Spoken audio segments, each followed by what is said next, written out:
My name is Hollis, and I'm 34 years old. I used to measure time in the silence of Christmas. Mornings, the kind that presses against your chest like cold glass. No calls, no messages, no "we miss you." Just the faint echo of laughter from neighbors and the memory of a house that had long ago decided I didn't belong in it. My mom forgot me every Christmas until I bought a manor. That's the sentence people latch onto. But they don't see the years that built it, the birthdays skipped, the dinners where my chair was quietly removed, the excuses that became habits and then became truth. I learned early that being forgotten isn't loud. It's quiet, consistent, and cruel in its patience. I stopped trying to remind her I existed. I stopped calling first, and somehow the silence felt easier than rejection. I built my life piece by piece, working late nights, taking risks no one encouraged, investing when I barely had enough to survive. While other people decorated trees, I studied contracts. While they opened gifts, I signed deals. And one winter, after years of grinding through loneliness like it was oxygen, I finally had enough. Not just money, power, independence, name that meant something outside of my family's shadow. That's when I bought the manor. It wasn't just a house, it was a statement. A massive estate tucked behind iron gates, surrounded by acres of land that whispered privacy and control. The kind of place you don't stumble upon, you have to be invited. The kind of place that says, without words, you can't ignore me anymore. I didn't tell my mom. I didn't post it online. I didn't celebrate. I just moved in quietly, like I had learned to do with everything in my life. But silence has a way of breaking when it benefits others. 2 weeks before Christmas, I got the first call. Unknown number. I almost didn't answer. But something in me, some old stubborn hope, picked it up. Her voice. My mom's voice. Warm, almost too warm. Like she had been practicing kindness just for this moment. She asked how I was, like we had spoken yesterday. Like she hadn't erased me for years. And then she said it. She had heard about the manor. Of course she had. Apparently, word travels fast when money is involved. She talked about visiting, about reconnecting, about how family should be together for the holidays. I listened.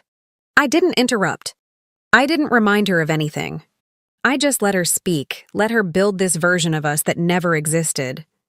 And when she finally paused, waiting for my response, I simply said, "I'll think about it." I never invited her. Christmas Eve came, and the manor stood silent and still, wrapped in a calm that felt earned. I sat by the window, watching the snow fall across the long driveway, the kind that stretched far enough to keep unwanted guests away. Or at least that's what I believed. At exactly 11:47 p.m., the security system pinged. Movement at the front gate. I frowned, pulling up the camera feed. Headlights cut. Through the snow, a car I didn't recognize parked just outside. And then I saw them. Figures stepping out. More than one. My chest tightened as I leaned closer to the screen. Familiar shapes, familiar movements. My mom and others. They weren't knocking. They weren't calling. They were walking around the gate, inspecting it, like they were looking for a way in. And then I saw something that made my stomach drop. They didn't come alone. They brought a locksmith. My mom forgot me every Christmas until I bought a manor. And now, standing in the cold, trying to break into the life she once ignored. She looked more determined than I had ever seen her. And I realized something in that moment, watching them from behind the safety of my walls. They hadn't come to reconnect. They had come to take. I didn't move right away. I just stood there, staring at the screen as the truth settled in like ice under my skin. My mom forgot me every Christmas until I bought a manor, and now she stood outside it like she had a right to everything inside. The camera zoomed slightly as one of them stepped closer to the gate, crouching down, inspecting the lock like it was nothing more than a minor inconvenience. The locksmith opened his kit, calm, professional, like this was just another job. My mom stood behind him, arms crossed, impatient, like she had done this before, or worse, like she believed she owned what was on the other side. I should have felt panic, fear, maybe even anger. But what I felt instead was clarity, because they had no idea what was waiting behind that door. I tapped another screen, switching feeds. The driveway cameras, the perimeter sensors, Every inch of that estate had been designed with one thing in mind: control. Not just luxury, not just privacy, protection. I didn't build this life to be taken from me. Not by strangers, and definitely not by the people who once pretended I didn't exist. The locksmith worked fast, too fast. Within minutes, I saw the gate shift. Unlocked. My mom smiled. That smile, it hit harder than anything else. Not relief, not joy. It was victory. Like she had just proven something. That she could walk back into my life anytime she wanted and take whatever she felt entitled to. They drove in slowly, tires crunching over snow, headlights cutting a path straight to the front of the manor. I watched them approach like I was watching a scene I had already lived through. People entering my space without permission, taking pieces of me without asking. But this time, I was ready. They stepped out of the car, looking up at the house like they were already imagining it as theirs. My mom adjusted her coat, walking ahead of the others, confident, unbothered. The locksmith followed, tools still in hand, heading straight for the front door. Fake lease. That's when it clicked. She really thought she could claim this place. Paperwork, lies, pressure, whatever it took. Maybe she thought I'd be too weak to fight back. Maybe she thought I was still that girl waiting by the phone every Christmas. She was wrong. The moment the locksmith touched the door, I pressed the button. The lights inside the manor shut off completely. Darkness swallowed everything.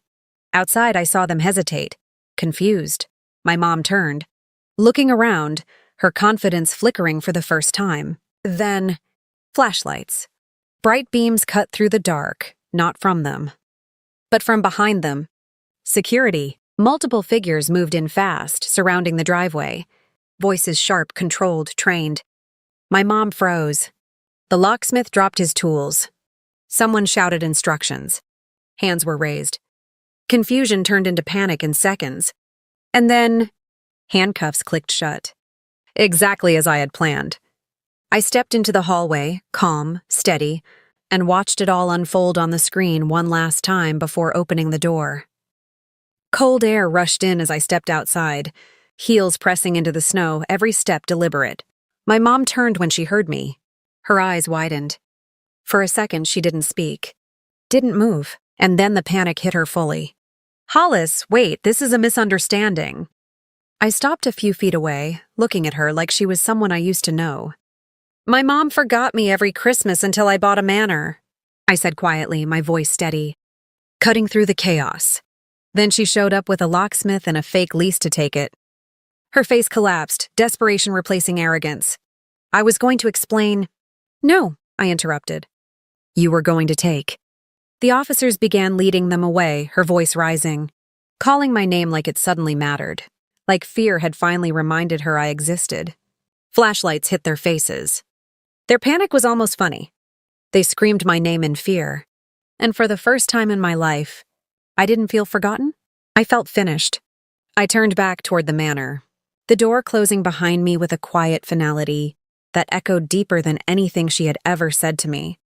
Because some people don't come back to fix what they broke. They come back to take what you built. And this time, I didn't let them.